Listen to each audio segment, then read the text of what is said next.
Hello everyone, welcome to a new video. তো সেদিন আমরা গেছিলাম ডিক্যাথলন কামালগাছির ব্রাঞ্চটায়।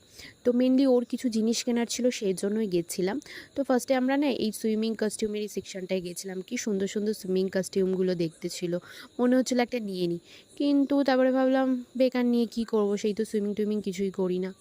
তো যাই হোক, ও ওইদিকে ওর জিনিসগুলো নিচ্ছিল, ও রেন কভার নিয়েছিল, রেনকোট নিয়েছিল, সেগুলো নিয়ে বিলিং করলো।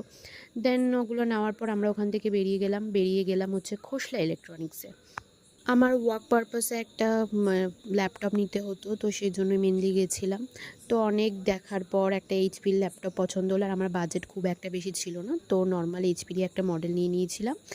দেন ওটা নিয়ে আমরা চলে গেলাম সাবওয়েতে, কারণ প্রচুর খিদে পেয়েছিল, আর আমরা এখন না একটু ডায়েটে আছি, সেই জন্য ফাস্ট ফুড অতটা খাচ্ছি না, একটু হেলদি টাইপেরই খাবার খাচ্ছি। তো খাওয়া দাওয়া করে আমরা তারপরে চলে এলাম বাড়িতে। তো এটা